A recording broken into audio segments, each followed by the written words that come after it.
मुशक सवार होके आना गण राजा, मुशक सवार होके आना गण राजा, मुशक सवार होके आना गण राजा। रिद्धि सिद्धि को ले आना लड्डू भोग लगाना मेरे आंगन में, आंगन में मुशक सवार होके आना गण राजा।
सबकी नैया पार किए हो, मुझको भी दो तार हो।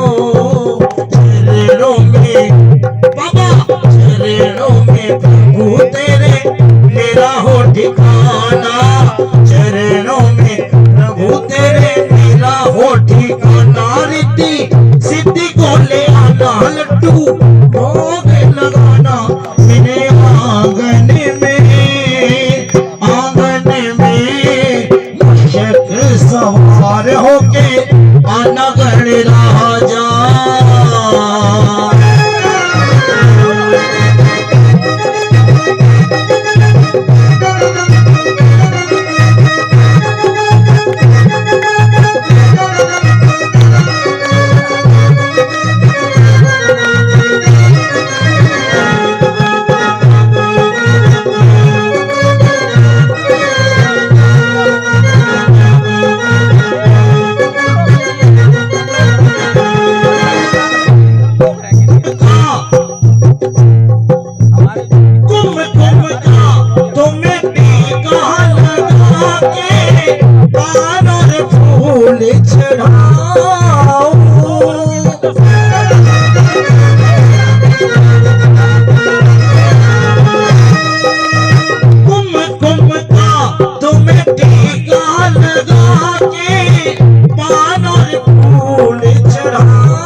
सारे मेरे शुभ कर जाना। रिद्धि सिद्धि को ले आना लड्डू भोग लगाना मेरे आंगन में, आंगन में मुशक सवार होके आना गण राजा।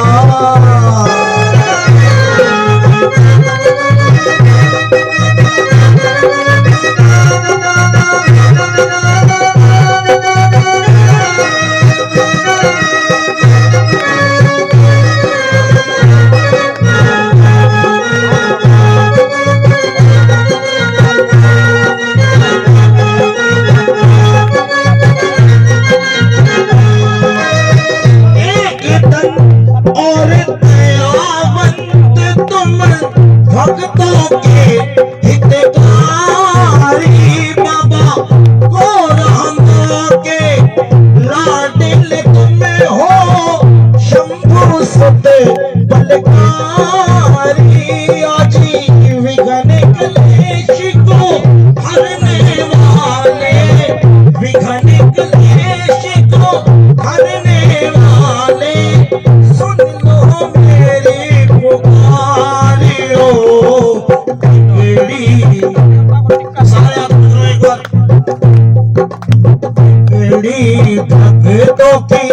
आके बनाना बिगड़ी भक्तों की आके बनाना रिद्धि सिद्धि को ले आना लड्डू भोग लगाना मेरे आंगन में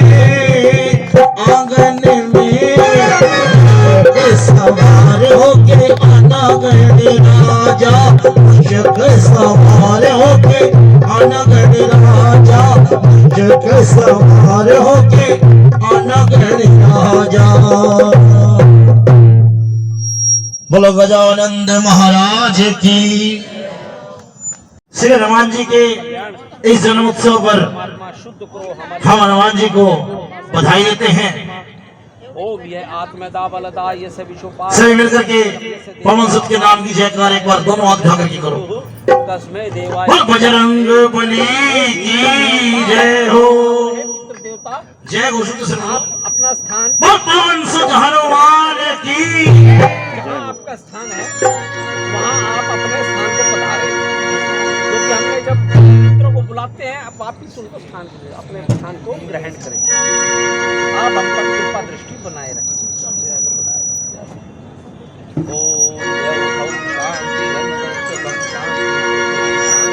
झुका दे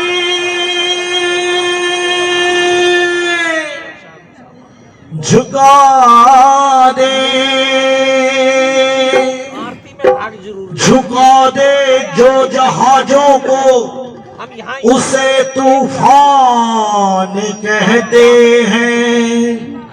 और ये अब जो ब्याज झुका दे करना आपने दोनों को झुका दे किया जाता है। झुका दे झुका दे झुका दे जो जहाजों को उसे तूफान कहते हैं। फिर इनको टिका तूफानों से जो ले टक्कर उसे इंसान कहते हैं। और इंसानों से जो ले टक्कर उसे शैतान कहते हैं। और शैतानों से जो ले टक्कर उसे हनुमान कहते हैं। बजरंग बली की। लाल लंगोटो हाथ में सोटो, लाल लंगोटो हाथ में सोटो थारी जय हो पवन कुमार। मैं वाली जाऊं बाला जीरे थारी जय हो पवन कुमार। मैं वाली जाऊं बाला जीरे थारी जय हो पवन कुमार। मैं वाली जाऊं बाला जी मैं वाली जाऊं बाला जी मैं वाली जाऊं बाला जी मैं वाली जाऊं बाला जी बनिहारी जाऊं बाला जी रे थारी जय हो पवन कुमार। मैं वाली जाऊं बाला जी रे थारी जय हो पवन कुमार। मैं वाली जाऊं बाला जी।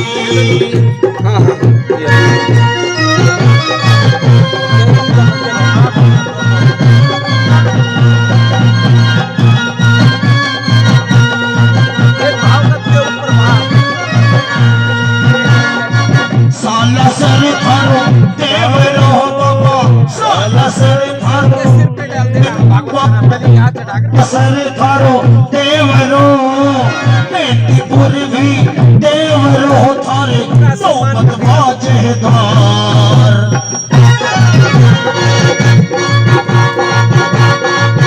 बाबा नौबत बाजेदार। मैं वाली जाऊं बाला जी रे थारी जय हो पवन कुमार। मैं वाली जाऊं बाला जी।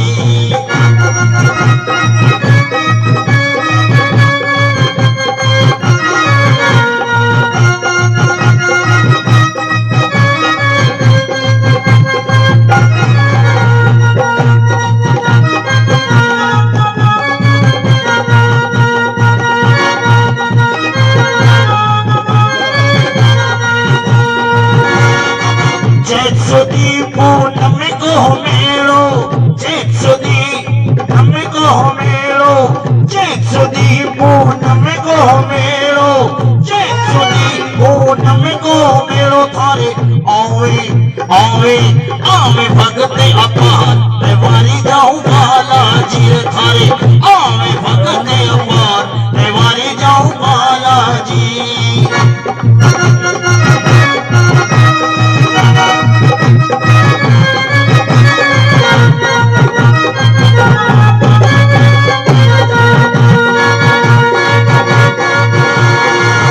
हनुमाना अति बलवाना वीर हनुमाना अति बलवाना राम नाम रसियो रे प्रभु मन बसियो रे राम नाम रसियो रे प्रभु मन बसियो रे अर्जी हमारी अर्जी हमारी अर्जी तुम्हारी अर्जी हमारी अर्जी तुम्हारी सबकी सुनियो रे ओ प्रभु मन बसियो रे सबकी सुनियो रे ओ प्रभु मन बसियो रे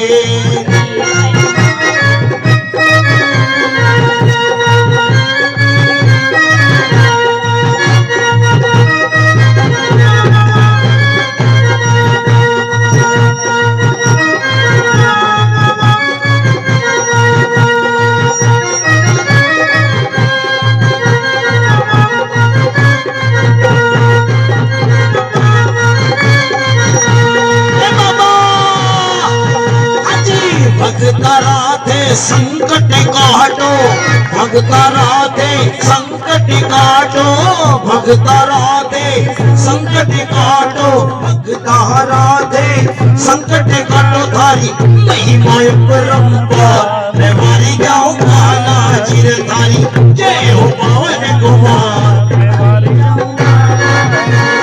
लहर लहर लहराए रे झंडा बजरंग बली का लहर लहर लहराए रे झंडा बजरंग बली का बजरंग बली का बजरंग बली का बजरंग बली का झंडा बजरंग बली का लहर लहर अरे लहर लहर अरे लहर लहर लहराए रे झंडा बजरंग बली का लहर लहर लहराए रे झंडा बजरंग बली का जिसने लिया तेरा आसरा जिसने लिया तेरा आसरा सब संकट को हर डाला रे अंजनी का लाला रे भक्तों का रखवाला रे अंजनी का लाला रे भक्तों का रखवाला रे जिसने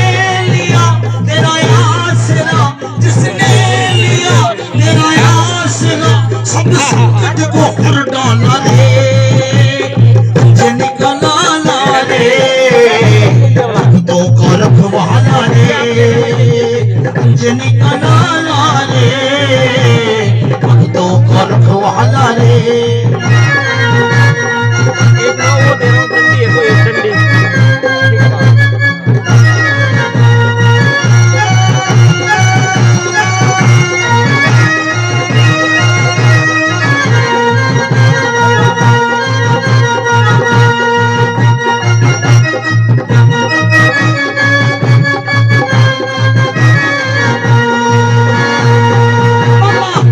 सिंदूर चढ़ावे थारे गिरद सिंदूर चढ़ावे जी थारे मंगल और शनिवार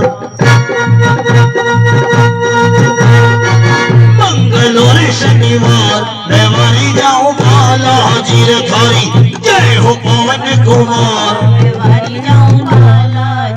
सारे बोलो लाल लंगोटो में सोटो लाल लंगोटो में सोटो थारी थारी थारी जय हो पवन कुमार मैं वारी जाऊं बालाजी रे थारी जय हो पवन कुमार मैं वारी जाऊं बालाजी बनिहारी जाऊं बालाजी मैं वारी जाऊं बालाजी बनिहारी जाऊं बालाजी मैं वारी जाऊं बालाजी बनिहारी जाऊं बालाजी जय जय सिया राम जय जय सिया राम जय जय जय जय जय जय सिया राम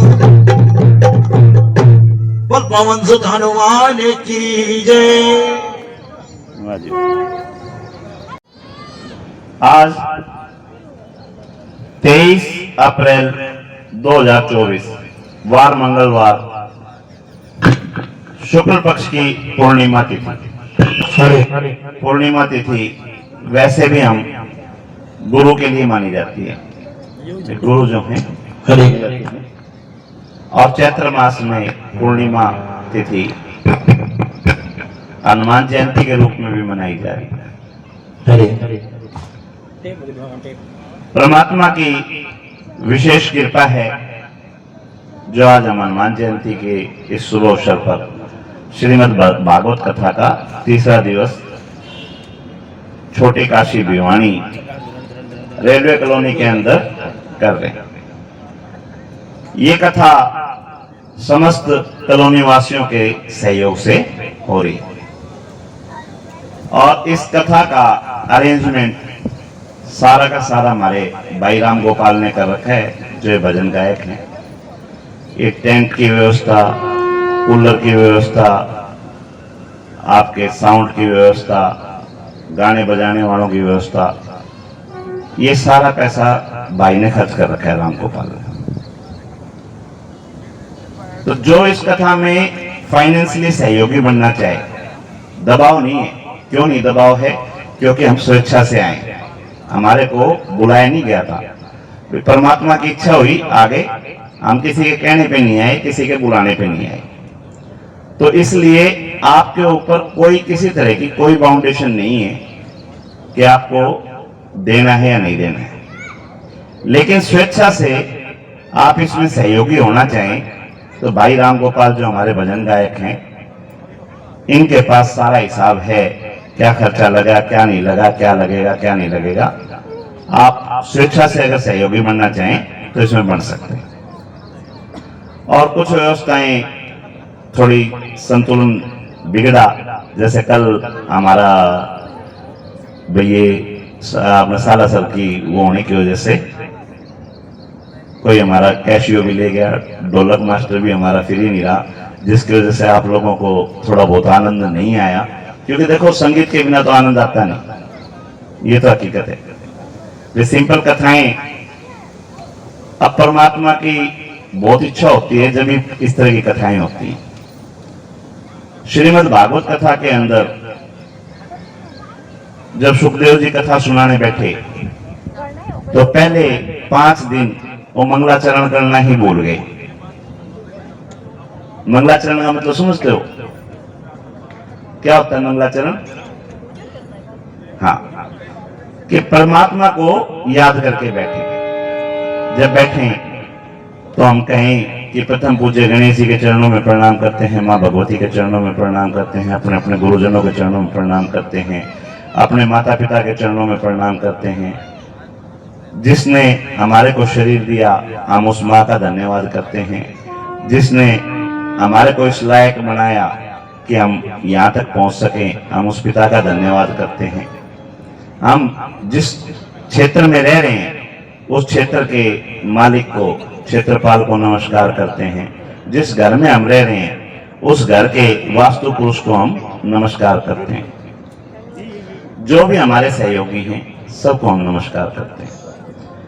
राम कथा के अंदर तुलसीदास जी ने शत्रुओं को भी नमस्कार किया है, बोले जो दुष्ट हैं उनको भी नमस्कार करते हैं। तो ये मंगलाचरण होता है, परमात्मा का धन्यवाद करना। फिर वेदों की रचना की परमात्मा श्री हरि के अंश अवतार वेद व्यास जी ने, हम उनका भी धन्यवाद करते हैं कि उन्होंने ये ज्ञान पुस्तक रूप में हम तक पहुंचाया। उनके पुत्र सुखदेव जी जो दिगंबर थे, जिनको संसार से कोई लेना देना नहीं था, जन्म लेते ही जो इस संसार को छोड़कर और अपना भगवान के भजन करने के लिए चले गए, और नारद जी की प्रेरणा से वो भगवान को प्राप्त करने के लिए, भगवान को जानने के लिए जंगल से वापस अपने पिता के पास आए। उनका कोई उद्देश्य नहीं था और कोई, श्रीमद् भागवत कथा श्रवण करने का उनका एकमात्र उद्देश्य यही था कि वो परमात्मा को प्राप्त कर सके, परमात्मा को जान सकें कि परमात्मा है क्या। क्यों आप निराकार रूप में पूछते रहो, कण कण में परमात्मा है, लेकिन मानते कहां तक है। रास्ते में मक्खी, मच्छर, कीड़ी मकोड़े, पता नहीं कितने जीव हमारे पैरों से, हाथों से निकल जाते हैं। जैन मुनि हैं, सफेद कपड़ा रखते हैं मुंह के ऊपर कि हवा के अंदर भी कोई छोटे मोटे जीव हैं वो भी ना जाएं। वो पानी को भी नहीं उबालते, भोजन भी नहीं बनाते कि अग्नि में कोई कीट पतंग वगैरह जल ना जाए। तो कहने का मतलब कितना ध्यान रखेगा बंदा इतना। और इस पूरी की पूरी सृष्टि में परमात्मा है, इसमें कोई शक नहीं है। कल हमने बताया था जो इसका विराट स्वरूप है, विराट स्वरूप के अनुसार जितनी भी नदियां हैं वो सारी की सारी जो जल बह रहा है वो ऐसे समझ लो जैसे हमारे शरीर में रक्त बह रहा है। और जितने भी पर्वत हैं वो ये समझ लो परमात्मा की हड्डियां हैं, उन हड्डियों के ढांचे के ऊपर खड़ा है। और श्रीमद् भागवत कथा के अंदर ब्रह्मा जी का वर्णन आता है कि उनको 4 श्लोक सुनाई दिए थे। उन श्लोकों में यही कहा गया था कि जब इस सृष्टि के अंदर कुछ भी नहीं था तो भी मैं था, और इस सृष्टि की रचना हो जाएगी तो इस सृष्टि के कण कण में मैं विद्यमान रहूंगा, और जब ये सृष्टि नहीं रहेगी तो भी मैं ही रहूंगा। उसका उदाहरण भी हमने आपको कल बताया था कि आपके घर पे स्वर्ण है, स्वर्ण के कभी आपने कुछ आभूषण बनवा लिए, कभी कभी कड़े बनवा लिए, कभी तागड़ी बनवा ली, कभी पजेब बनवा ली, कभी कुछ बनवा लिया, लेकिन स्वर्ण तो स्वर्ण ही रहेगा। उसका आकार रूप बदल जाते हैं, कभी वो माता के रूप में दिखाई देते हैं, कभी वो पिता के रूप में दिखाई देते हैं, कभी गुरु के रूप में दिखाई देते हैं, कभी पति के रूप में दिखाई देते हैं, कभी भाई के रूप में दिखाई देते हैं। वो परमात्मा सबके अंदर समान रूप से विद्यमान है। मेरे गुरु शोभागिरी जी जो बैनर के ऊपर पीछे आपको फोटो दिखाई दे रहा है, ये सन्यासी हैं। तो इनसे मेरी वार्तालाप हुई तो इन्होंने कहा कि जिस घर में कलेश रहता है उस कलेश को खत्म करने का सिंपल सा साधन क्या है। जो स्त्रियां हैं वो भगवान कृष्ण के सामने जाके खड़ी हो जाएं, जो पुरुष हैं वो माँ दुर्गा के सामने जाके खड़े हो जाएं और जाके क्या कहें कि हे परमात्मा, इस सृष्टि के कण कण में आप विद्यमान हैं, ये सारे खिलौने आपसे ही बने हुए हैं। जब सब कुछ आपसे बना हुआ है तो मेरा पति या मेरी पत्नी, भाई अगर जेंट्स है तो पत्नी कह सकते हैं और स्त्री है तो पति कह सकते हैं, तो ये भी आपका हिस्सा है। और जब आपका हिस्सा है तो आप तो किसी भी तरह से गलत हो ही नहीं सकते। अगर कोई, अच्छा एक बात तो, जब रिश्ता होता है बातों में रिश्ते हो जाते हैं क्या? रास्ते चलते किसी को भी पकड़ा, माला डाली और घर ले आए, ऐसा ही होता है क्या? तो उसके बारे में छानबीन भी होती है, रिश्तेदारों से भी पूछा जाता है, उसकी एजुकेशन डिग्री भी देखी जाती है। मेरे को तो ध्यान आता है, छोटी बहन का रिश्ता करने के लिए एक फौजी से बात कर लिया हमने, नाम तो लूंगा नहीं।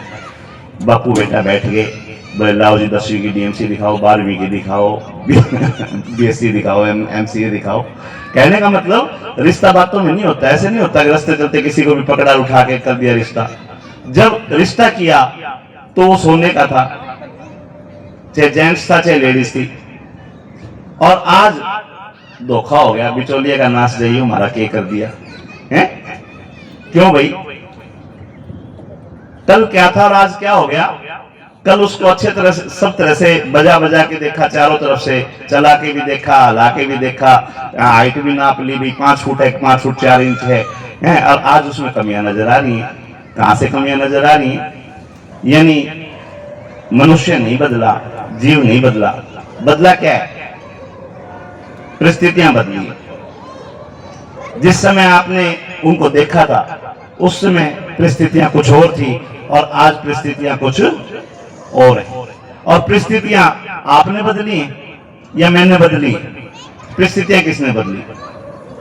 परिस्थितियां भी उसने परमात्मा ने बदली, जिसकी वजह से, जिसके लिए घर बार छोड़ने को तैयार हो गए, जिसके लिए माँ बाप छोड़ने को तैयार हो गए, जिसके लिए दोस्त छोड़ दिए। हमारे पिताजी कहते हैं सगाई हुई दोस्तों से गया, ब्याह हुआ घरवाड़ा से गया, बालक होया खुद से भी गया। मतलब बाजार में कुछ जा रहे हो कुछ खाने पीने का सामान देखा, बोला यार ये छोरा खा लेगा, मैं क्या करूंगा खा के ना, तो खुद से नहीं गया। शादी हुई, माँ बाप से आके पूछ लिया तो पूछ लिया, माँ रोटी खा ली के ना, तो मन मानी यार ना पूछियो, तो शादी हुई, घरवाना से भी गया। जिसने इतना प्रेम किया, जो इतना आपस में जुड़ के रहा, आज क्या हुआ, आज परिस्थितियां चेंज हुई, और परिस्थितियां चेंज करने वाले आप और मैं तो है नहीं, ये परिस्थितियां परमात्मा ही चेंज करता है। तो दोष किसका हुआ? दोष पति का हुआ, पत्नी का हुआ, या परमात्मा का हुआ? तो परमात्मा का हुआ, और ब्लेम उसको कर रहे हो। उसको क्यों ब्लेम कर रहे हो? परमात्मा को बोलो कि इसकी जो भी परिस्थितियां हैं, ये पहले जैसा क्यों नहीं कर दे इसको। अगर इसकी कोई समस्या है, ये किसी कर्जे के नीचे आ गया, किसी वैसे डिप्रेशन में आ गया, कोई इसका काम नहीं बन रहा, जिसकी वजह से चिड़चिड़ा हो रहा है, तो इसका काम करवा दे, ये अपने आप ही ठीक हो जाएगा। अगर ये उपाय 43 दिन कर लिया, तो 101% इस व्यासपीठ की माध्यम से और गुरु के आशीर्वाद से, गुरु के वचनों के आशीर्वाद से, मैं यहां से आपको कह रहा हूं, किसी प्रकार का कोई कलेश घर में नहीं रहेगा। लेकिन यहां क्या है, यहां हम कर्ता बनते हैं। गीता क्या कहती है कि आप कर्म करो, कर्ता मत बनो। ये कथा करने वाला मैं हूं, आयोजन करने वाला मैं हूं, व्यवस्था करने वाला मैं हूं, तो मैं हूं तो भाई तू ही कर। फिर जब सारा सब कुछ करने वाला तू है, तो परमात्मा का कहां? जब करने वाला परमात्मा है, तो फिर मैं कहां हूं? और परमात्मा की किसी चीज में त्रुटि हो ही नहीं सकती। पर्टिकुलर किसी का नाम नहीं लूंगा, या मैं मेरे ऊपर ही लेता हूं। मेरी माँ 92 में गुजर गई, मैं कहा भाई बहुत दुख होया, दिसंबर 92 में मेरी माँ गुजरी, अप्रैल 93 में नाना गुजर गया। मैं कहा ठीक हो गया, वो तो बाप ने देखे कौन सके दी इस हालत में। कुछ समय बाद में बच्चों ने लड़के मेरे मामा जी को मार दिया, आपस में लड़के लठ मारा, मर गए। मैं यह स्थिति तो कदे भी ना देख सके थी कि भाई गुजर, भाई मर जा। तो परमात्मा की व्यवस्था क्या है क्या नहीं है आप नहीं जानते, मैं भी नहीं जानता। हम अपने भेद किसी को नहीं बताते, परमात्मा सारे भेद आपको खोल के दे दे। परमात्मा जो भी काम करे वो आपसे पूछ के करेगा। मैं संतों की वाणी सुनता हूं, जहां भी होते हैं, जैसे भी होते हैं। एक मैंने उनको सुना, क्रिश्चियन को बोलते हुए, नाम मेरे को याद नहीं है, क्रिश्चियन को बोलते हुए सुना, बोले हम परमात्मा को भी बांध के रखते हैं। बांध के रखने का मतलब कि इस रास्ते से आइए, दरवाजे वाला रास्ते से, छत पर तो ना आइए भाई, छत पर मत आइए, रास्ते से आइए। अरे तुम रास्ता क्यों बताते हो उसको? तुम अपना काम बोलो, साइड में हो, कैसे करेगा कैसे नहीं करेगा वो जाने। उन्होंने कहा कि एक कोई बड़ा स्टेडियम था, उस स्टेडियम के अंदर उनका भाषण देने का मन था, तो उन्होंने परमात्मा से प्रार्थना की कि हे परमात्मा कोई व्यवस्था कर कि मैं यहाँ अपना भाषण दे सकूं। और परमात्मा ने ऐसी लीला रची कि वो पार्क में घूम रहे थे, किसी के सामने जिक्र किया, उन्होंने कहा उसकी चाबी तो मेरे हाथ में है, मैं करवा दूंगा। जैसे हमारे साथ हुआ है, हमारे पंडित जी प्रदीप भारद्वाज जी का मन हुआ कि रेलवे कॉलोनी में कथा की जाए। हम कृष्ण कौशिक जी से मिले, परमात्मा ने ऐसी ट्यूनिंग बिठाई कि जैसे ये इंतजार ही कर रहे हो कि कब आओगे कब करेंगे। तो ये परमात्मा की व्यवस्था है, किसके हाथों करवाना है, कैसे करवाना है, कैसे होना है, ये हमारे हाथ में नहीं होता। उसी में उन्होंने एक छोटी सी कथा और सुनाई कि नाव के अंदर कोई डूब रहा था, डूबते डूबते उसने यीशु को पुकारा कि यीशु जल्दी आ, यीशु मेरे को बचा। तो उसी समय सफेद आकृति कोई भागती हुई उनको दिखाई दी, जिसको देख के उनका हार्ट फेल हो गया। हार्ट फेल होने के बाद में परमात्मा के पास गया, तो परमात्मा से कहा मैं तो रो रो के मर गया, मैंने तो तेरे को कितना पुकारा, तू आया नहीं। तो यीशु ने कहा अरे मैं आया था, तू मेरे को ही देख के डर गया, मेरे को ही देख के तेरा हार्ट फेल हो गया। तो बोला ये कोई तरीका है आने का? भाई ये तरीका है क्या आने का? तो बोला अच्छा यूं बता, तू डूब रहा है, मैं वहां श्रृंगार करने बैठूं, भाई चतुर्भुज रूप बनाऊं, त्रिशूल हाथ में लूं, गदा हाथ में लूं, शंख हाथ में लूं, फिर तेरे को बचाने के लिए जो समय की मांग है उसके हिसाब से मैं आ गया। गजेंद्र मोक्ष की कथा हमारे श्रीमद् भागवत कथा के अंदर आती है और ऐसा कहा जाता है कि जो गजेंद्र मोक्ष की कथा को पढ़ता है, सुनता है, उसके घर से सारी बीमारियां निकल जाती हैं। और मैं मेरे गुरु के आशीर्वाद से ये कहता हूं, जो गजेंद्र मोक्ष की कथा को अपने जीवन में उतारता है उसके घर से सारी बीमारियां निकल जाती हैं। मतलब श्रीमद् भागवत कथा जिस घर में होती है उस घर का उद्धार होता है। इसका मतलब ये नहीं है कि आप पब्लिकेशन पे गए, 400-500 रुपए खरीद के अलमारी के अंदर रख दी और उसके कभी धूल भी नहीं साफ की। पुस्तक रखने का मतलब ये है कि उसका कम से कम एक पेज पढ़ो तो सही डेली, और एक पेज पढ़ के कोई एक लाइन अपने जीवन में उतारो तो सही। हमने मिठाई ली, डब्बे में अच्छे से पैक कर दिया और उसको गंगा जी में रत्ते लगा दिए, और बाहर निकालने के बाद में हम ये सोचे कि भाई इसका रूप बदल जाएगा। कैसे बदलेगा? उसका कोई रूप थोड़ी ना बदलेगा। इस तरह की एक कथा भी थी, उसमें एक संत से कहा कि हम हरिद्वार जा रहे हैं, आप चलो। संत को कोई काम था, तो संत ने कहा भाई ऐसा है, मेरे को तो काम है। बोला जी हरिद्वार जाने से बड़ा भी कोई काम हो सकता है, आप सारे काम छोड़ो, हमारे साथ हरिद्वार चलो। तो उन्होंने कहा कि ऐसा करो, मेरे पास एक कद्दू है, तुम जहां जहां तीर्थों में जाओ ये कद्दू ले जाके वहां इसका भी स्नान करवा लाना। वो महीने 20 दिन बाद जब वापिस आए तो 4-5 स्नान वो करवाया है, गंगा स्नान करवाया है, हरिद्वार करवाया है, और करवाया है, जो भी गंगोत्री करवाया है, कोई भी 4 स्नान करवाया है। और आने के बाद में वो कद्दू लाके बोला, लो महाराज जी आपका कद्दू हमने आपको ला दिया। और महाराज जी ने वो कद्दू की काट के सब्जी बनाई और सब्जी बना के उनको परोस दी। अब परोसी तो जीभ पे रखते ही उस कद्दू को फेंक रहे हैं। क्यों फेंक रहे हैं? क्योंकि वो कड़वा है, कद्दू कड़वा है, और उस कड़वे कद्दू को थूक रहे हैं। जब वो थूक रहे हैं तो महाराज ने कहा, क्या कर रहे हो तुम? ये 4 तीर्थ स्नान करके आया हुआ है और इसको तुम थूक रहे हो। तो उन्होंने कहा थूके नहीं तो क्या करें, इसका कड़वापन तो खत्म हुआ ही नहीं। तो बोला ऐसे स्नान का फायदा भी क्या जहां आपका कड़वापन दूर ना हो। हम हरिद्वार जाते हैं, गंगा जी जाते हैं, तो जितनी भी माताएं बहनें हैं उन्होंने बुजुर्गों से सुना होगा कि वहां पे कोई ना कोई एक बुराई छोड़ के आते हैं।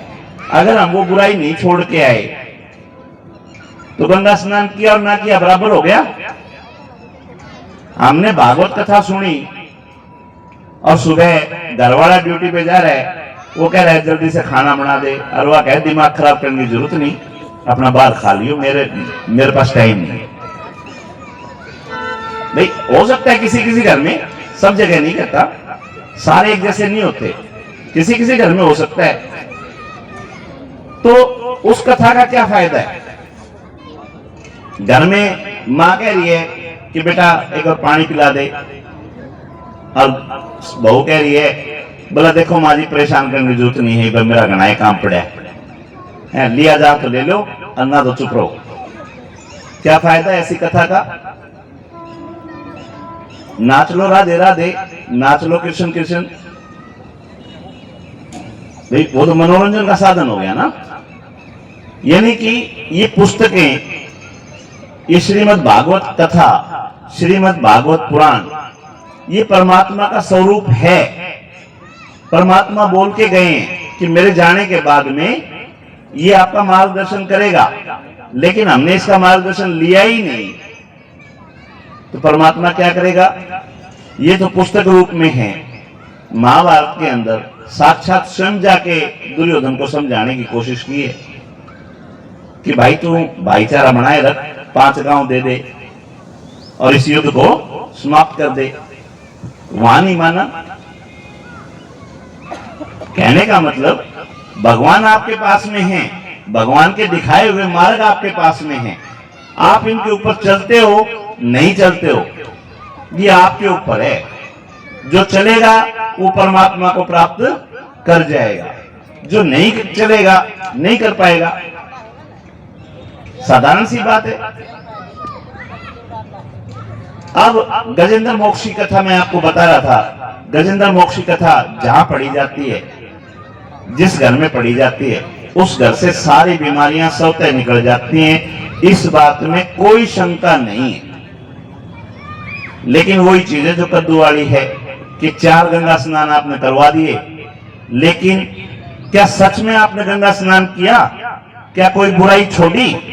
अगर बुराई नहीं छोड़ी तो स्नान बेकार। गजेंद्र मोक्ष की कथा सुन के अगर आप समझ गए तो आपके घर की सारी बीमारियां खत्म हो जाएंगी, ये इस व्यासपीठ से मैं दावा करता हूं। आप गजेंद्र मोक्ष की कथा सुनो। गजेंद्र एक हाथी था और उस हाथी का लंबा चौड़ा परिवार था। हाथनी भी थी, बच्चे भी थे, भाई बंधु भी थे, नौकर चाकर भी थे। सब ने एक दिन एक उत्सव मनाया। उस उत्सव के अंदर वो एक तालाब में चले गए और उस तालाब में जाके एक दूसरे के ऊपर पानी डाल रहे हैं। जैसे मान लो हम भी अगर जम्मू कश्मीर चले जाएं जहां बर्फ पड़ी हुई हो, तो हम क्या करते हैं, बर्फ के गोले बना बना के एक दूसरे के ऊपर फेंक फेंक के मारेंगे। अब गजेंद्र की भी वही कहानी है। गजेंद्र के पास भी सब कुछ है, राजा है और एंजॉय कर रहा है। एंजॉय करते करते वहां पे एक मगरमच्छ आ जाता है और मगरमच्छ गजेंद्र का पैर पकड़ के अंदर ले जाते हैं। और हाथी की ताकत का क्या अंदाजा, हाथी उसको पकड़ता है पैर से और उठा के फेंक देता है।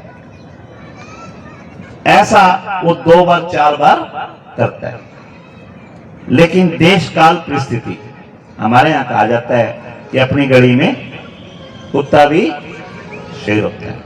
तो क्या कुत्ता शेर बन सकता है? लेकिन देश काल का प्रभाव है कि गिद्धड़ों कुत्ते मिलके भी शेर का शिकार कर लेते हैं। वह है ऐसा और होता है। तो अपनी देश काल परिस्थिति का मतलब यही है। अब शेर जो है वो जंगल का राजा है, हाथी इस धरती पे राजा है, लेकिन तालाब के अंदर मगरमच्छ राजा है और वो इस चीज को समझ नहीं रहा। वो बार बार उसको उठा के फेंक रहा है और एक समय आता है मगरमच्छ उसको पकड़ के गहरे पानी में ले जाता है। जब गहरे पानी में लेके जाता है उस समय गजेंद्र असहाय हो जाता है, उसके पास में कोई सहायता करने वाला नहीं। तब वो अपनी पत्नी की तरफ हाथ बढ़ाता है, अपने बेटे की तरफ हाथ बढ़ाता है, अपने भाइयों की तरफ हाथ बढ़ाता है कि मेरे को बचाओ, निकालो यहां से। सब कोशिश भी करते हैं लेकिन गहरे पानी में उतरने की हिम्मत नहीं कर पा रहे। यहां परमात्मा श्री कृष्ण भगवान जब यमुना में कूद गए थे, उस समय मां को भी नहीं कूदने दिया था वहां पे। यानी मृत्यु के सामने कोई नहीं आता। मां चाहती थी कूद जाए लेकिन परिवार ने नहीं कूदने दिया। वो स्थिति आज गजेंद्र के साथ में हो रही है। गजेंद्र मौत के मुंह में जा रहा है और उसके भाई बहन रिश्तेदार पति पत्नी जितने भी जो भी थे सब असहाय हो रहे हैं और अंत में सारे अपना रास्ता मोड़ देते हैं। जब गजेंद्र बिल्कुल नोक रह जाती है उसकी सूंड की बात, तब परमात्मा को याद करता है और परमात्मा उनको आके उस दलदल से बाहर निकाल लेते हैं। बोलो गजेंद्र मोक्ष कथा की जय। अब इस कथा से सीखना क्या है? ये कथा हमने पढ़ ली, सुन ली, समझ ली, सीखना क्या है? आप सारे गजेंद्र हो, आपका सबका परिवार है, सबके भाई पति पड़ोसी रिश्तेदार बहुत है, सब आपके साथ में खुश भी है। लेकिन जब शरीर बीमार होता है तो क्या पति कर लेगा, क्या भाई कर लेगा और क्या कोई और कर लेगा? किसको करना है? आपको करना है।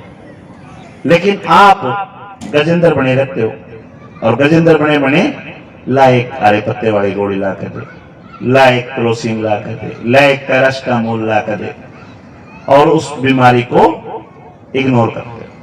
होता है ऐसा। और एक समय आता है 500 mg की गोली काम करना बंद कर देती है, फिर 650 हो जाती है, फिर 1000 हो जाती है, और फिर पता चलता है कि इस गोली ने तो अंदर अल्सर बना दिया। अब भी नहीं चेतते,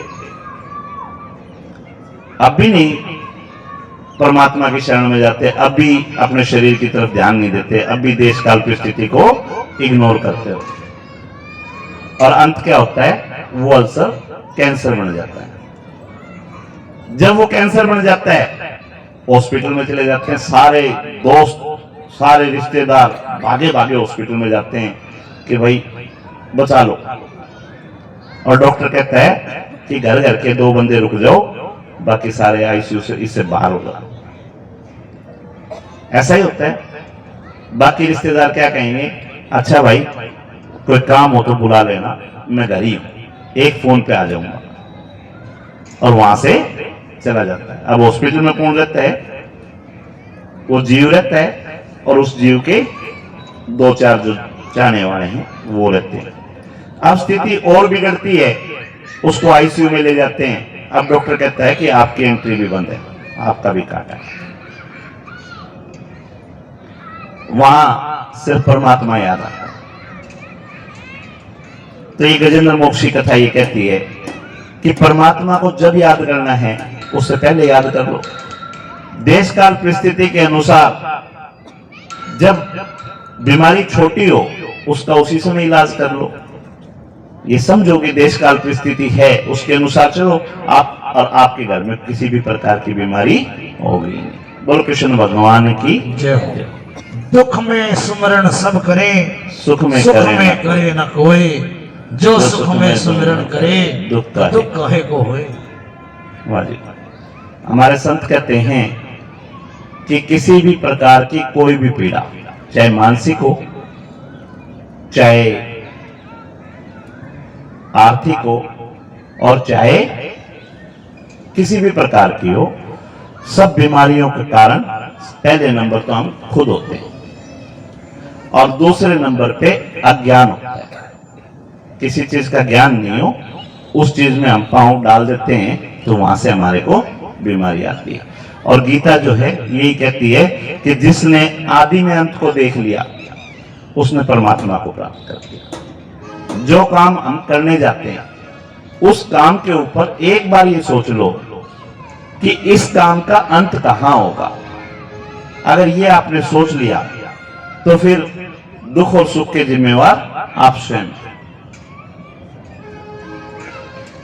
अभी आज हमारे कौशिक जी हैं, उन्होंने शाम को आपके लिए प्रोग्राम करवा रखा है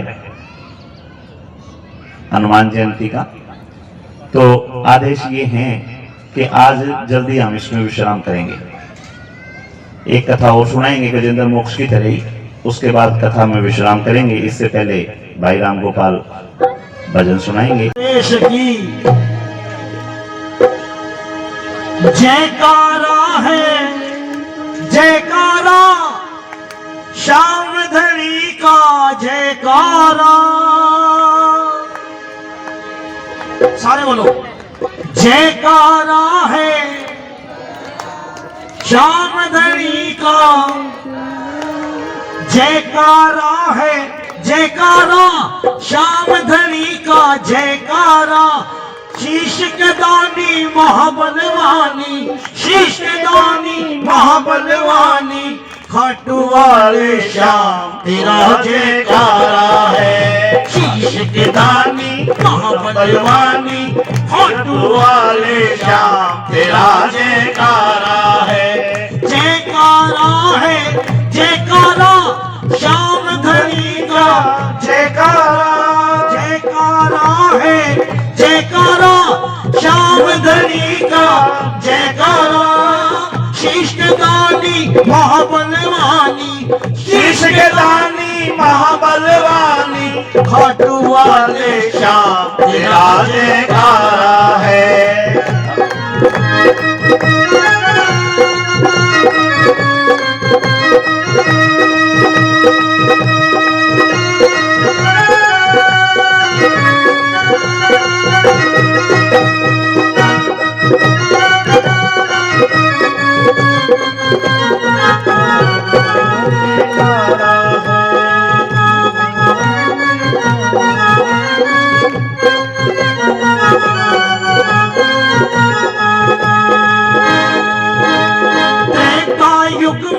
राम बना, द्वापर में घनश्याम बना।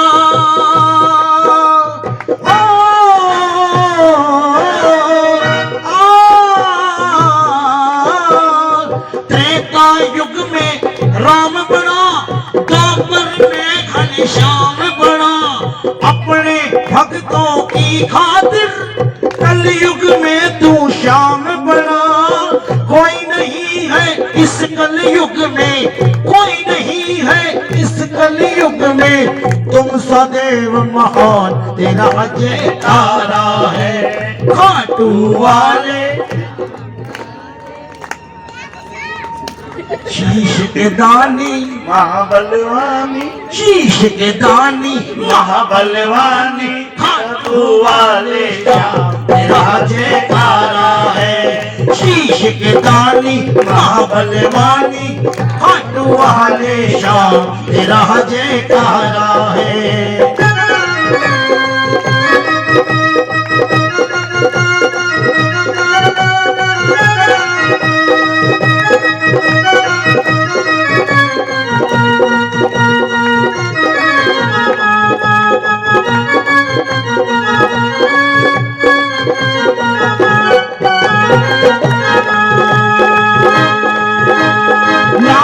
महिमा भारी है, नील है की असवारी है।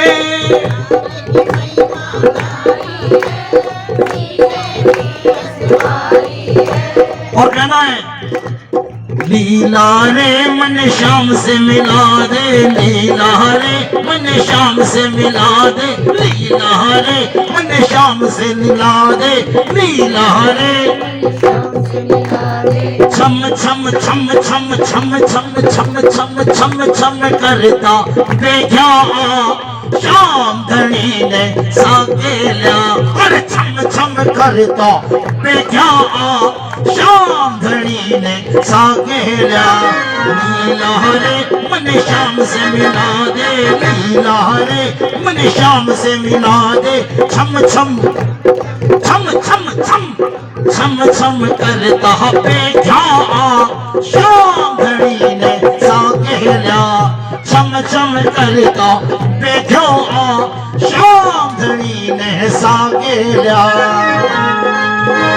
नाम की महिमा भारी है, लीले की असवारी है, इसमें कोई भी शक नहीं, तू कलयुग अवतारी है। खाटू जैसा गाँव भी बाबा, खाटू जैसा गाँव भी बाबा, बढ़ गया तीर्थ धाम। इसका ध्यान है, उठाओ सारे हाथ ऊपर, जिसका ध्यान नहीं है। अरे खाटू वाले शीश के दानी महाबलवानी, खाटू वाले श्याम तेरा जयकारा है। खाटू वाले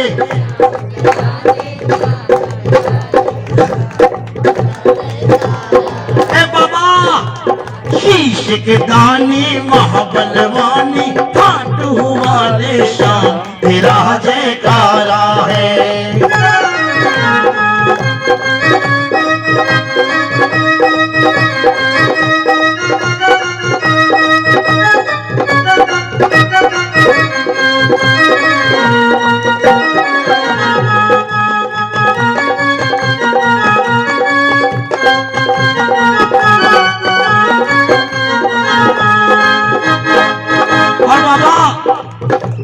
तेरी सी में पूजा होती है, घर घर कीर्तन होते हैं।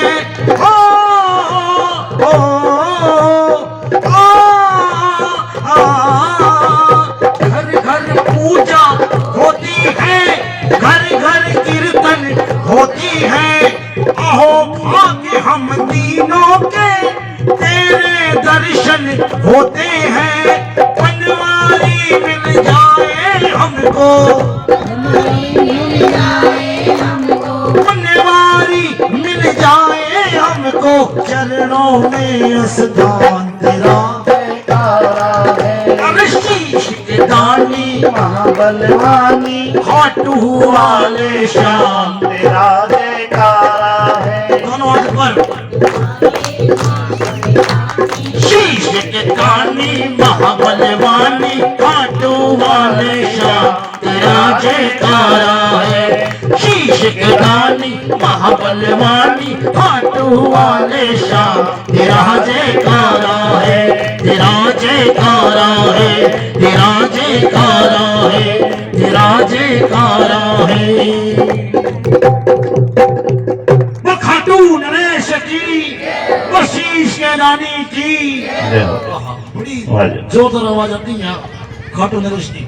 अच्छा बोलो कृष्ण कन्हैया लाल की जय हो। हाँ ठीक है। समझ में आ गई सबको? कोई ऐसा है जिसको गजेंद्र मोक्ष की कथा समझ में ना आई हो? आपकी कोई बात नहीं, आपकी छूट है, आप अगली कथा में सुन लियो। हाँ जी, गजेंद्र मोक्ष की कथा किस किस को समझ में आई वो हाथ खड़ा करना है।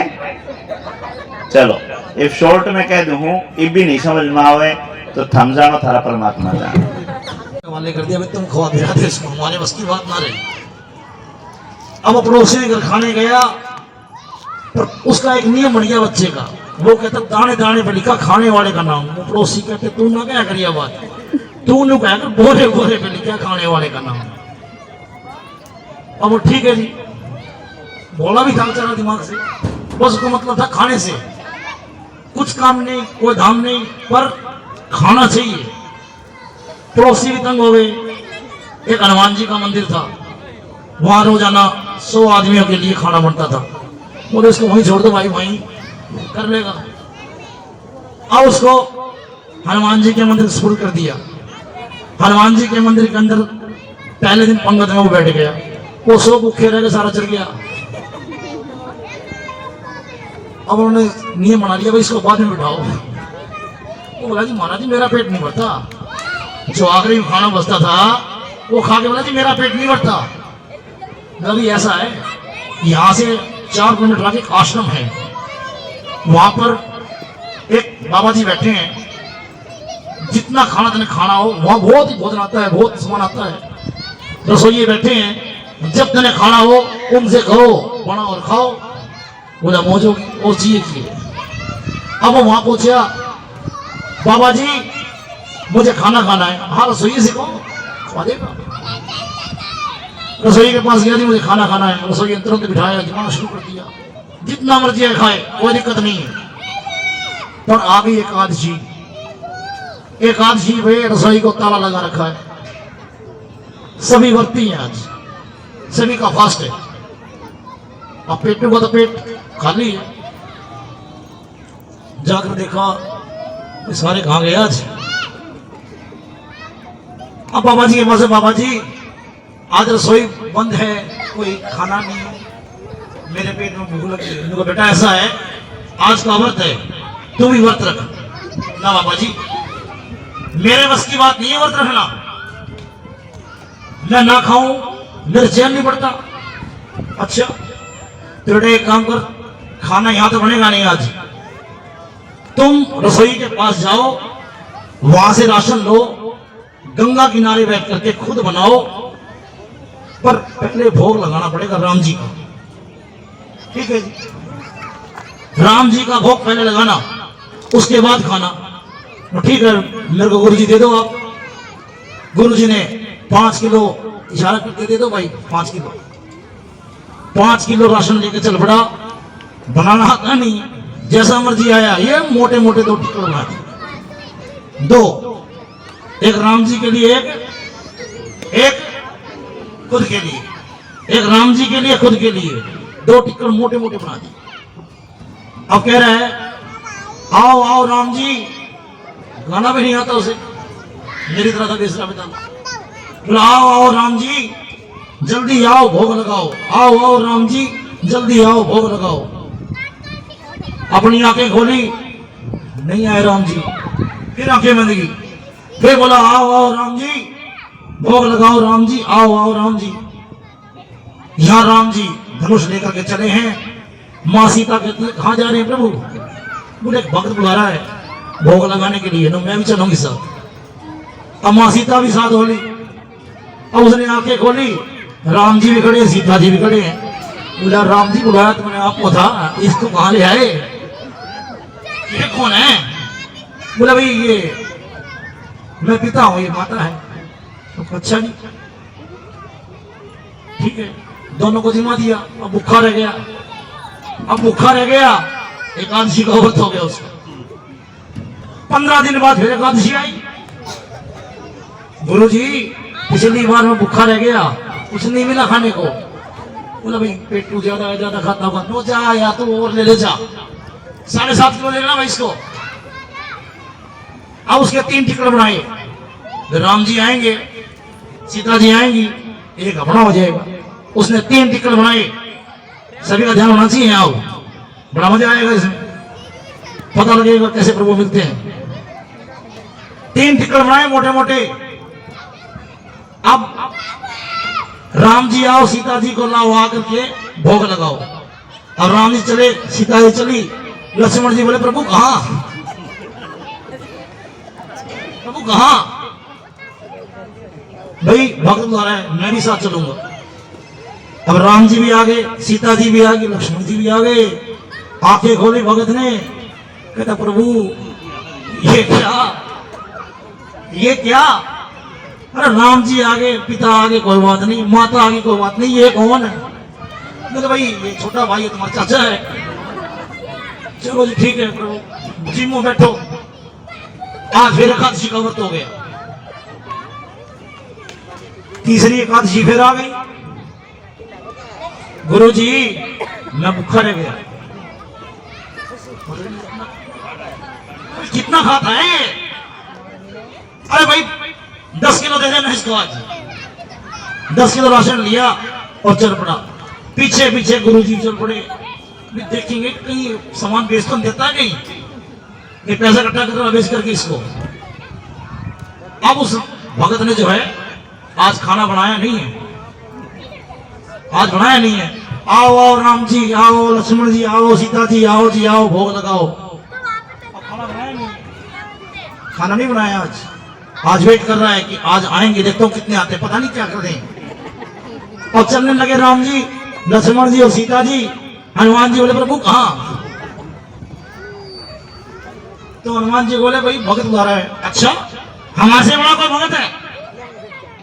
नहीं तुम्हारे जैसा भगत तो नहीं, पर भगत से कम भी नहीं है, तुम्हारे जैसे कम भी नहीं है। ठीक है, जामवंत जी बोले प्रभु कहां? तो भगत बुला रहा है, मैं भी साथ चलूंगा। अब जो यहाँ खोली, देखा राम जी भी हैं, लक्ष्मण जी सीता जी भी हैं। हनुमान जी और जामवंत को देखकर बोले अच्छा प्रभु, अब तक तो चाचा भी आ रहे थे, माता भी आ रही थी, आप भी आ रहे थे, अब अंदर भी भालू भी। क्या प्रभु आप कमाल करते हो, आप कमाल करते हो प्रभु। फिर मैं भी आज सियाना हूं, आज मैंने कुछ बनाया नहीं है, राशन पड़ा है बनाओ और खाओ और खिलाओ। राशन पड़ा है बनाओ खाओ और खिलाओ। यहाँ गुरु जी देख रहे हैं कि वो हाथ जोड़ रहे हैं, इशारे कर क्या रहे, अपने आप आग जल रही है, खाना बन रहा है, पत्थर लगाई जा रही है, सारे खाना खा रहे हैं। और गुरु जी कहते हैं कैसे सिस्टम हो रहा है? शिष्य से पूछते हैं क्या है ये? देखो जी राम जी आए हैं, सीता मैया आई है, लक्ष्मण जी आए हैं। अरे मुझे कुछ दिखाई नहीं दे रहा प्रभु, आप इन्हें क्यों दिखाई नहीं दे रहे? अरे जिसके मन में मैल नहीं, मैं सिर्फ उसी को दिखाई देता हूं। मन में कपट है, छल है, मैं उसे दिखाई नहीं देता।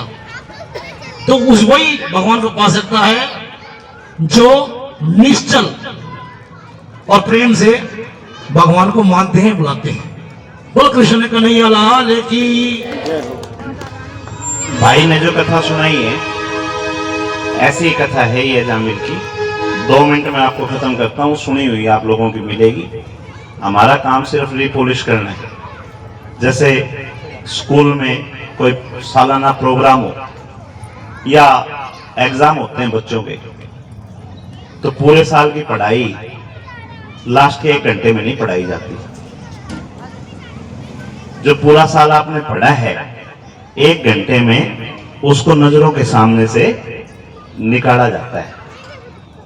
पढ़ा तो आपने पूरे साल है, पता नहीं कितनी बार भागवत सुनी होगी, कितनी बार और सुननी है, परमात्मा कितनी भी देगा। अब अमल कब करोगे वो आप जानो, आपका काम जानो। अजामिल की कथा आती है। अजामिल के अंदर एक ब्राह्मण था जो अपने धर्म से गिर गया था, किसी वैश्या के संग रहने लग गया था, चोरी जारी सारे काम वो करता था, नशे पते सब करता था। और उस गांव में संत आ गए। तो संतों का एक नियम होता है, वो हर घर का खाना नहीं खाते, क्योंकि उनका ये है कि जैसा खाओगे अन्न वैसा होगा मन। तो उन्होंने कहा कि हमारे को कोई एक ऐसा शुद्ध ब्राह्मण बता दो जिसके घर में सात्विक भोजन बनता हो और उसका आचरण अच्छा हो, तो हम उसके घर भोजन कर रहे।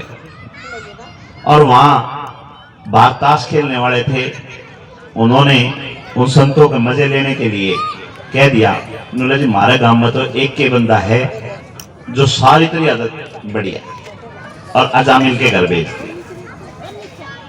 संतों ने जाके अजामिल का दरवाजा खटखटा दिया और संतों ने कहा कि भाई ऐसे ऐसे हम भोजन करना चाहते हैं। इसके नीचे पत्थर लगा के थोड़ा चावल डालो। तो उस स्त्री ने कहा, हाँ जी क्या हो गया? उस स्त्री ने कहा, उन्होंने महाराज भोजन करो, घर आपका ही है, लेकिन जो सोच के आए हो वो गलत सोच के आए। भाई आप ये सोच के आए पूजा पाठ करने वाला कर्मकांडी ब्राह्मण है और आर्द्र से सात्विक है, ऐसा कुछ नहीं है। हम तो चोरी लूट डकैत नशा पता सारे काम करते हैं, उसके बाद भी आपको भोजन करना है तो आपका स्वागत है। अब संतों ने कहा कि आपने बता दिया, हम संतुष्ट हो गए, तो बेटा भोजन तो हम करेंगे नहीं। हाँ अगर तू कुछ करना चाहती है हमारे लिए तो एक काम कर ले। बोले जी बताओ क्या है? संतों का काम होता है दूसरे का कल्याण करना। हमारे गुरु ने भी हमारे को यही सिखाया है कि जहां कथा करने जाते हो उस भाव से जाओ कि सामने वाले का कल्याण, आपका कल्याण करने के लिए तो वो बैठा है जिसकी कथा कर रहे हो। जब मायापति की पूजा कर रहे हो और तुम्हारे पास ही अगर माया की कमी रहेगी तो इसका मतलब तुमने पूजा ढंग से की ही नहीं, इसका मतलब परमात्मा का नाम ढंग से लिया ही नहीं।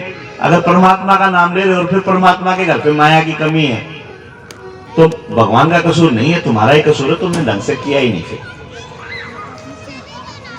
तो संत जो हैं वो दूसरों के कल्याण के लिए ही करते हैं। यही मेरे गुरु के आदेश हैं कि जहां जाए अपने सुनने वाले जो हैं उनका कल्याण मांग, उनका वो मांग, तेरा तो भगवान अपने आप कर ही देंगे।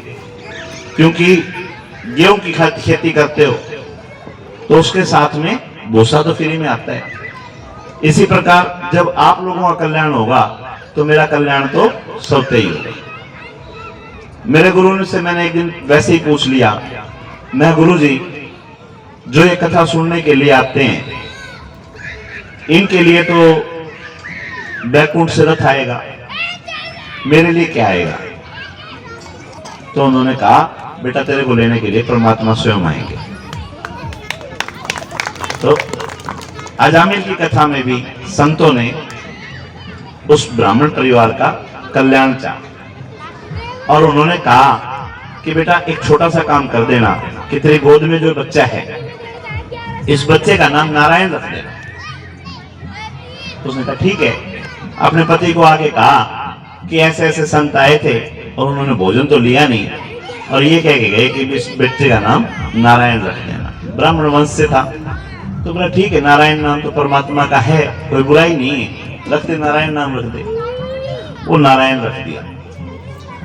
अब सोते जागते भजन शुरू हो गया।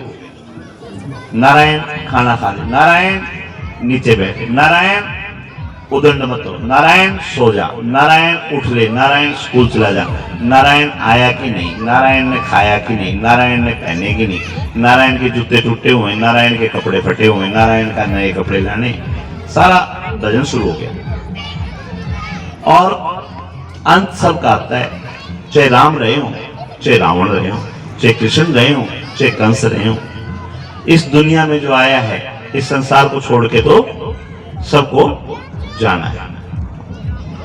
अंतिम समय आ गया, यमदूत लेने के लिए आ गए। अब जो कल उदाहरण बताया था वही चीज है। एक तो पुलिस आपके घर रिश्तेदार बन के आए और एक पुलिस किसी चोर को उठाने के लिए आई। तो है तो वही, लेकिन उसके स्वरूप चेंज हो जाते हैं। अब जिसने हमेशा कुकर्म किए, अपने धर्म से गिरा हुआ था, उसको लेने के लिए जब यमराज आएंगे तो उनका स्वरूप क्या होगा? विकराल स्वरूप होगा। उस विकराल स्वरूप को देख के अजामिल के पसीने छूट गए और उसने चिल्लाना शुरू किया, नारायण बचा ले, नारायण जल्दी आ। जैसे ही उसने नारायण का जाप शुरू किया, वहीं नारद जी या भगवान विष्णु के पास वहां उनको लेने के लिए आ गए। अब यूं समझो, एक तरफ आर्मी खड़ी हो गई, एक तरफ पुलिस वाले खड़े हो गए। अब दोनों कह रहे हैं कि ये केस हमारा है, तो लेके कौन जाएगा? शायद ऐसा आरपीएफ के साथ भी होगा कि अगर कोई रेलवे का दोषी है तो उसको आरपीएफ लेके जाएगी या वो लेके जाएंगे सदर वाले, आरपीएफ लेके जाएगी ना। तो अच्छा, तो वहां एक तरफ आर्मी खड़ी हो गई, एक तरफ लोकल पुलिस खड़ी हो गई। लोकल पुलिस यमराज थे और उधर पार्षद थे। तो अब पार्षदों को देख के दोनों में वार्तालाप हुई। दोनों ने कहा भाई ये केस है हमारा, इसका डिसीजन वहां होगा, तू नहीं लेके जा सकता। तो छोड़ के चले गए यमदूत। अब इस घटना को अजामिल देख रहा था।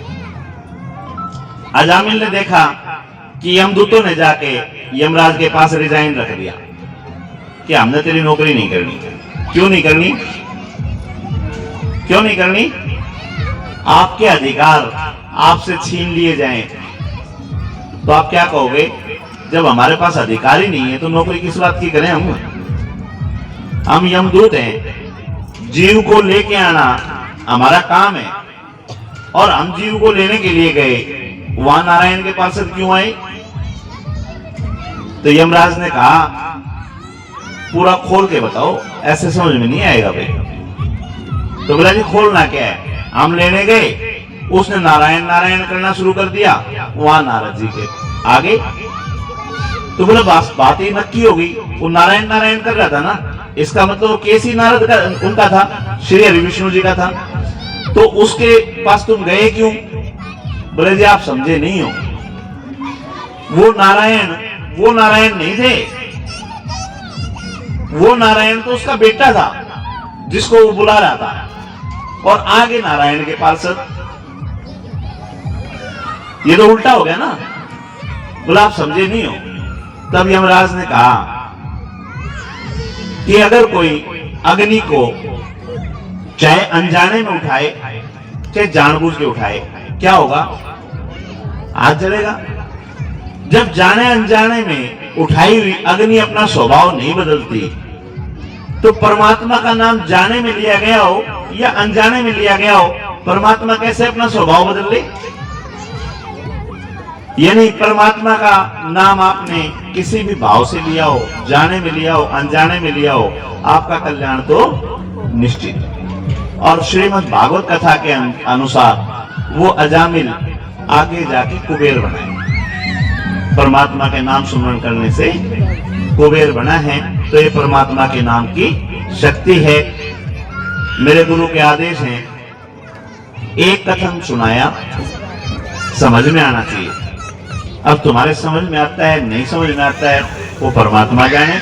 आज यही विश्राम करेंगे। आरती अब करवाओगे उसके बाद करवाओगे? है जी, बाद में करवा देना इकट्ठी। एक भजन सुनवा देते हैं, आरती उसके साथ हो जाएगी अपने कीर्तन के साथ। चलो ठीक, भजन सुना दो फिर आरती करवा दो, है ना।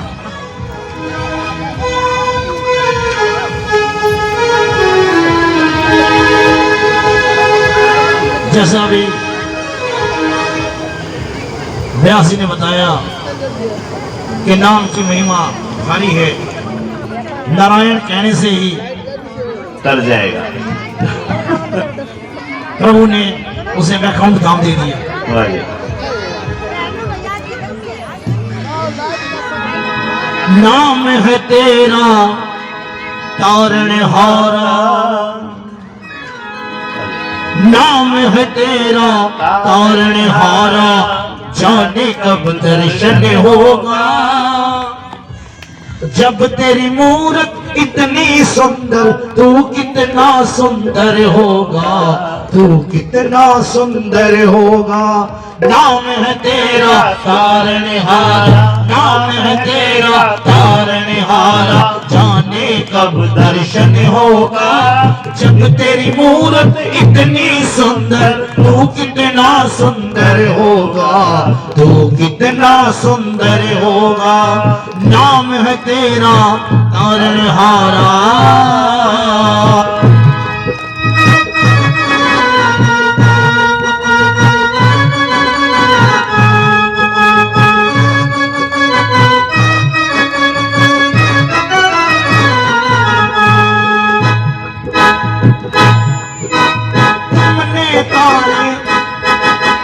तुमने तारे लाखों प्राणी, ये संतों की वाणी है, ये संतों की वाणी है, ये संतों की वाणी है। तुमने तारे लाखों प्राणी, ये संतों की वाणी है। तेरी छवि पर ओ मेरे मोहन, तेरी छवि पर ओ मेरे मोहन, ये दुनिया दीवानी है, ये दुनिया दीवानी है। नाम से भाव से तेरी पूजा रचाऊं, भाव से तेरी पूजा रचाऊं, जीवन में मंगल होगा।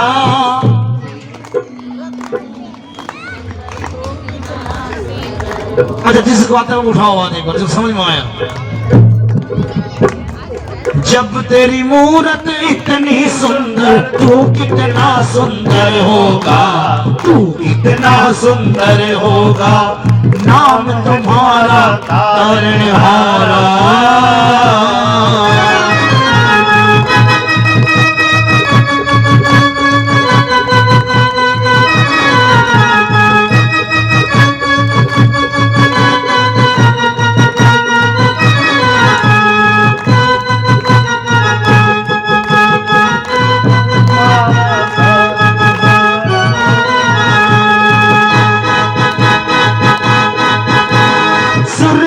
मुनिवर जिनके चरण में निस दिन शीश झुकाते हैं, निस दिन शीश झुकाते हैं, निस दिन शीश झुकाते हैं। जो गाते हैं तेरी वाणी, जो गाते हैं तेरी वाणी, वो सब कुछ पा जाते हैं, वो सब कुछ पा जाते हैं। अपने कष्ट मिटाने को ऐ मोहन, अपने कष्ट मिटाने को तेरे गीतों का संगम होगा। जब तेरी मूरत इतनी सुंदर, तू कितना सुंदर होगा, अरे तू कितना सुंदर होगा। नाम तुम्हारा तारण हारा, नाम तुम्हारा तारण हारा।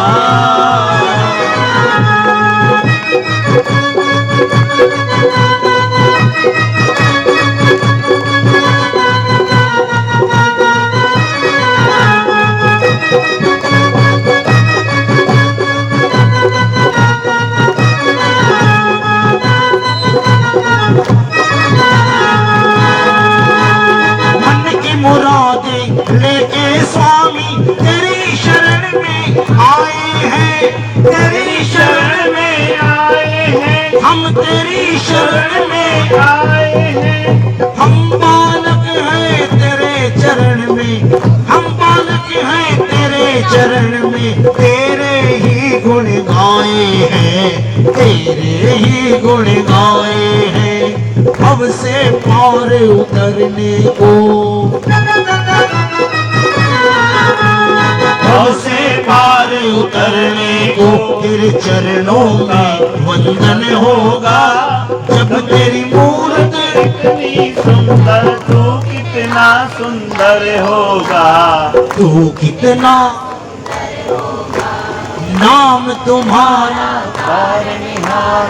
नाम तुम्हारा, जो मैं बोल रहा हूँ, नाम तुम्हारा, नाम तुम्हारा तारणहारा, जाने कब दर्शन होगा, जब तेरी मूरत, जब तेरी रचना इतनी सुंदर, तू कितना सुंदर होगा, तू कितना सुंदर होगा।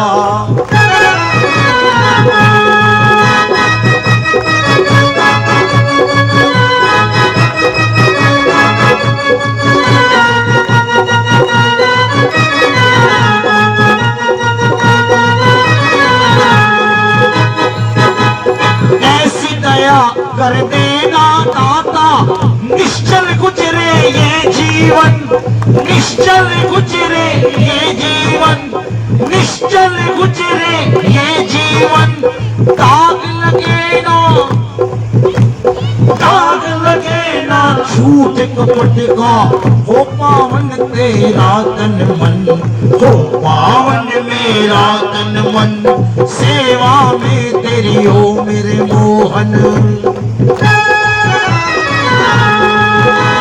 सेवा में तेरी ओ मेरे मोहन, भक्ति भावल पर होगा, जब तेरी मूरत इतनी सुंदर, तू कितना सुंदर होगा, तू कितना सुंदर होगा, जी नाम तुम्हारा, नाम तुम्हारा, नाम तुम्हारा तारणहारा, जाने कब दर्शन होगा,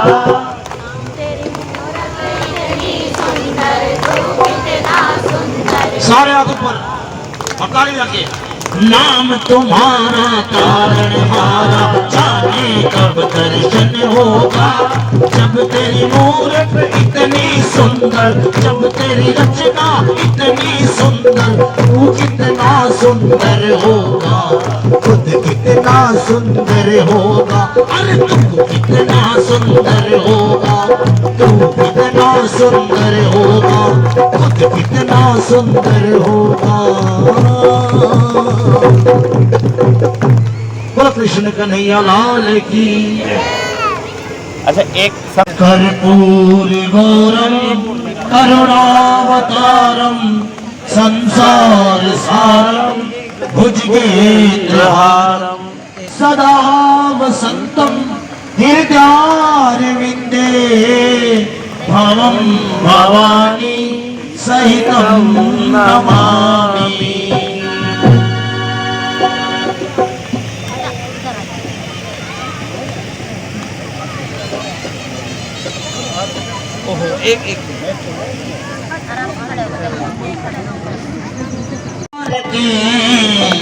पापियों को पाप से है तारती, श्री भागवत भगवान की है आरती, पापियों को पाप से है तारती, पापियों को पाप से है तारती। ये अमर ग्रंथ, ये मुक्ति पंथ, ये पंचम वेद निराला, नव ज्योत जगाने वाला, ये अमर ग्रंथ, ये मुक्ति पंथ, ये पंचम वेद निराला, नव ज्योत जगाने वाला।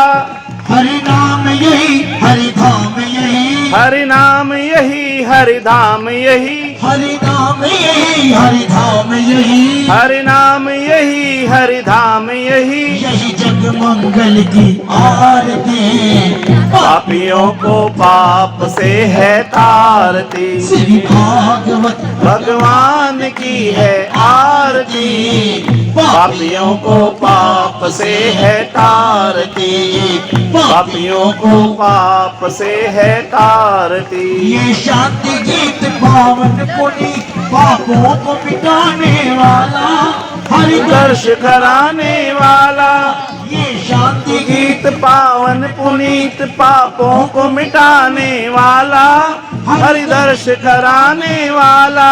ये सुख करनी ये दुख हरणी, ये सुख करनी ये दुख हरणी, ये सुख करनी ये दुख हरणी, ये सुख करनी ये दुख हरणी। श्री मधुसूदन की आरती, पापियों को पाप से है तारती, श्री भागवत भगवान की है आरती। पापियों को पाप से है तारती, ये पापियों को पाप से है, पापियों को पाप से है तारती। ये मधुर बोल जब ठंड खोल सन्मार्ग दिखाने वाला, बिगड़ी को बनाने वाला, ये मधुर बोल जब पंथ खोल सन्मार्ग मार्ग दिखाने वाला, बिगड़ी को बनाने वाला। श्री राम यही घनश्याम यही, श्री राम यही घनश्याम यही, श्री राम यही घनश्याम यही, श्री राम यही घनश्याम यही। ये जगमंगल की आरती, पापियों को पाप से है तारती, श्री भागवत भगवान की है आरती। पापियों को पाप से है तारती, पापियों को पाप से है तारती, पापियों को पाप से है तारती। तौमेव माता चका तमेव, तौमेव बंधु च सखा, तौमेव तौमेव विद्या च द्रविणं, तमेव तौमेव सर्वं मम देव देव, तौमेव सर्वं मम देव देव। धर्म की जय हो, धर्म की जय हो। अधर्म का नाश हो, अधर्म का नाश हो। प्राणियों में सद्भावना हो, प्राणियों में सद्भावना हो। विश्व का कल्याण हो, विश्व का कल्याण हो। धरती माता की जय हो, गौ माता की जय हो, सत्य सनातन धर्म की जय हो, आज के आनंद की जय हो। आए हुए भक्तों की जय हो। भक्त और भगवान की जय हो। कृष्ण कन्हैया लाल की जय हो। श्रीमद् भागवत भगवान की जय हो। शिव शंकर भगवान की जय हो। पवन सुत हनुमान की जय हो। जय जय श्री राधे श्याम। श्याम, जय जय श्री राधे श्याम।